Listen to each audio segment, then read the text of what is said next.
Ketika Nabi SAW mengatakan akan ada sekelompok umatku yang menghalalkan, nah antum adalah bukti betulnya hadis itu. Satu lagi, seandainya hadis ini memang dhaif sebagaimana kata siapa? Ibnu Hazm, maka saya tanya, apakah antum tidak mengetahui bahwa hadis tentang musik itu bukan cuma satu yang didhaifkan oleh Imam Ibnu Hazm? Ada banyak sekali dalil yang berkenaan tentang keharamannya alat musik. Bagaimana tanggapan Ustadz terhadap dai IJT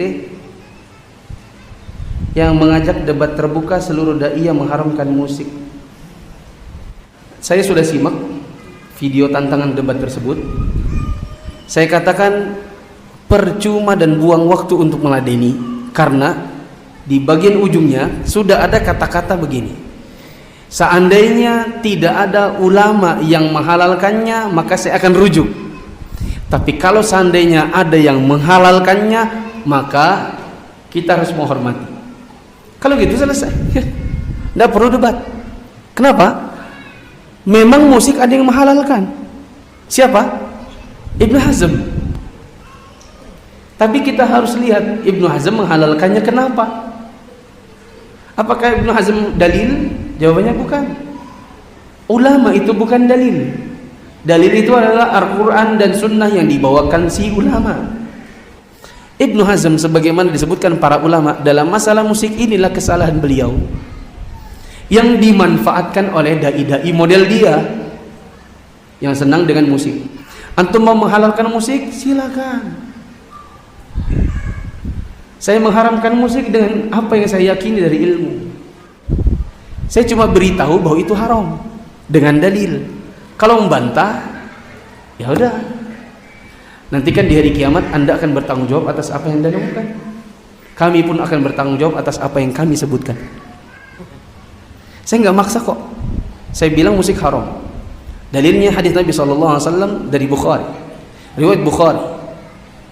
Nabi SAW mengatakan, saya qaumun min ummati yastahilluna al-hira wal harira wal khamra wal ma'azif.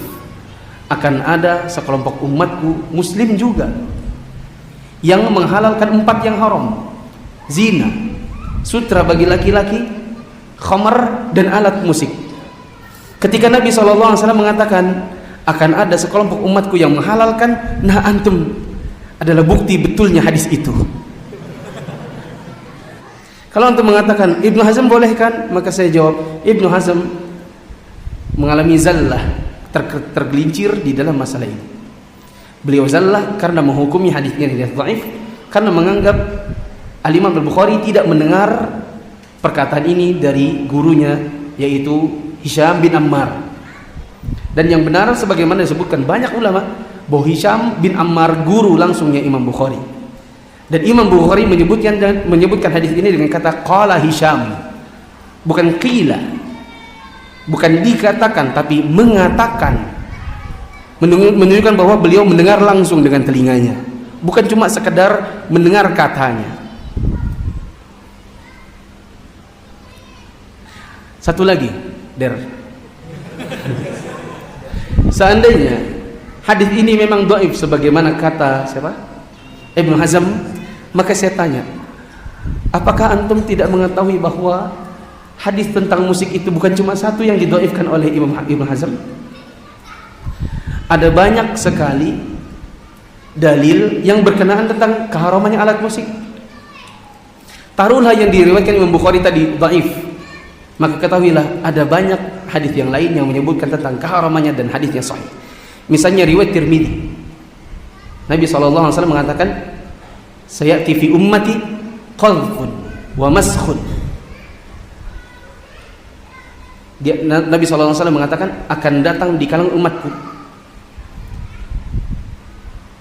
di antaranya adalah batu dilempar dari langit, gempa bumi, kemudian manusia mukanya diganti-ganti, dan orang tenggelam dalam bumi. Maka di antara hadirin yang mendengarkan kata Nabi SAW tersebut bertanya, wa ma tadzak, ya Rasulullah, kapankah terjadinya itu? Maka Nabi SAW mengatakan, idza dhaharatil qayyinah wal ma'azif, apabila sudah bertebaran alat-alat musik dan penyanyi-penyanyi perempuan. Wa syuribatil khumur, dan diminum khamar-khamar.